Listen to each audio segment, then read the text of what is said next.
कई रोगियों को कीमोथेरेपी असर नहीं करती, तो ऐसे में उनके लिए कौन सी तकनीकें काम आ सकती है? आइए जानते हैं इस बारे में डॉक्टर से। भारत में कैंसर के मामले लगातार बढ़ते जा रहे हैं। NIH की रिपोर्ट के अनुसार भारत में 9 लोगों में से 1 को अपने जीवन में कैंसर की संभावना रहती है। रिपोर्ट के मुताबिक भारत में साल 2022 में कैंसर के करीब 14,61,000 से ज्यादा केस मिले थे। ऐसी स्थिति में कैंसर के इलाज पर जोर दिया जाना बहुत महत्वपूर्ण है। इलाज की बात की जाए तो कैंसर का पता चलने पर डॉक्टर कीमोथेरेपी के साथ सर्जरी या अन्य इलाज की तकनीकें अपनाते हैं। कीमोथेरेपी में कैंसर की कोशिकाओं को नष्ट करने या उसे शरीर के दूसरे अंगों में फैलने से रोका जाता है। इसके बाद डॉक्टर सर्जरी के माध्यम से ट्यूमर को शरीर से बाहर निकाल देते हैं। इस इलाज की प्रक्रिया में समस्या तब आती है जब रोगी पर कीमोथेरेपी काम नहीं करती। ऐसे में डॉक्टर रोगी को इलाज की अन्य तकनीकें इस्तेमाल करने की सलाह देते हैं। तो इस वीडियो में बात करते हैं, अगर कीमोथेरेपी काम नहीं करती तो कौन सी तकनीकें रोगी के लिए बेहतर रहती है। कीमोथेरेपी काम न करने के लक्षण। कीमोथेरेपी में खून के माध्यम से दवाएं शरीर में पहुंचाई जाती है। ये दवाएं कैंसर कोशिकाओं को नष्ट करने में मदद करती है। कीमोथेरेपी करने के बाद डॉक्टर ब्लड टेस्ट, एक्सरे और अन्य तकनीकों के माध्यम से ट्यूमर चेक करते हैं कि ये कितना कम या ज्यादा हुआ है। अगर कीमोथेरेपी काम नहीं करती तो रोगी में ये लक्षण दिखते हैं। ट्यूमर में लगातार बढ़ोतरी होती है। ट्यूमर शरीर के अन्य भागों में फैलने लगता है। रोगी को कैंसर से जुड़े लक्षण महसूस होने लगते हैं। कीमोथेरेपी के अलावा तकनीकें। रेडियोथेरेपी।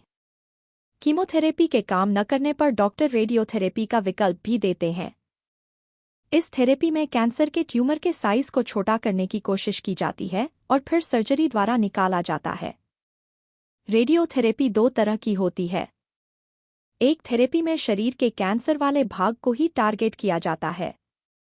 दूसरी तरह की थेरेपी में ट्यूमर के बिल्कुल पास रेडिएशन दी जाती है, जिससे शरीर का बहुत छोटा हिस्सा प्रभावित होता है। इस थेरेपी में रोगी का दर्द कम होता है और उसके बाल न के बराबर झड़ते हैं। ट्यूमर के आसपास के अंग कम क्षतिग्रस्त होते हैं। जहां एक तरफ फायदे हैं, तो नुकसान ये है कि जिस हिस्से में रेडिएशन थेरेपी दी जाती है, वहां की त्वचा में सूजन आ जाती है। ये तकनीक महंगी है और मरीज को 2 महीने के लिए कम से कम 5 दिन के लिए आना पड़ता है। इम्यूनोथेरेपी।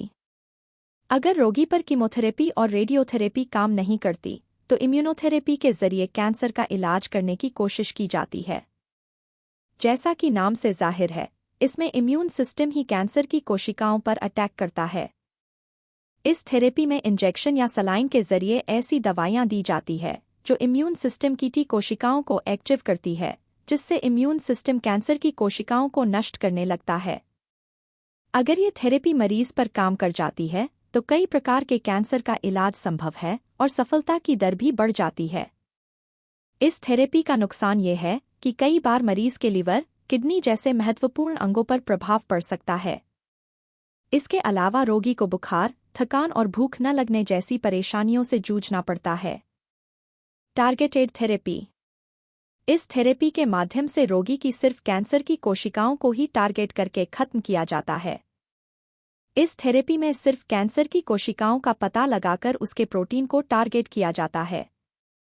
इस थेरेपी में सबसे बड़ा फायदा ये होता है कि स्वस्थ कोशिकाएं नष्ट होने से बच जाती है। इस थेरेपी से कई प्रकार के कैंसर का इलाज हो सकता है। इस थेरेपी में मरीज को कई बार त्वचा से जुड़ी समस्याएं हो सकती है। कई रोगियों को हाई ब्लड प्रेशर और लिवर से जुड़ी दिक्कतें भी देखने को मिल सकती है। डॉक्टर से लें सलाह। अगर कैंसर शुरुआती स्टेज पर होता है, तो इलाज के कई विकल्प खुले होते हैं, इसलिए कैंसर को पूरी तरह से मात देने के लिए समय पर सही डॉक्टर से सलाह लेना बहुत महत्वपूर्ण होता है। इसके साथ साथ रोगी को ये भी ध्यान रखना चाहिए कि हर कैंसर के इलाज का समय और रिकवरी अलग अलग हो सकती है। इसलिए धीरज के साथ डॉक्टर से मिलकर कैंसर से जुड़ी सभी तरह की थेरेपियों व इलाज के बारे में जानें और पॉजिटिव एटीट्यूड के साथ इलाज कराएं। तो दोस्तों, कैसा लगा आज का ये हमारा वीडियो? अगर वीडियो अच्छा लगा हो तो वीडियो को लाइक करें और चैनल में नए हैं तो हमारा चैनल आरोग्य दर्पण को सब्सक्राइब जरूर करें। धन्यवाद।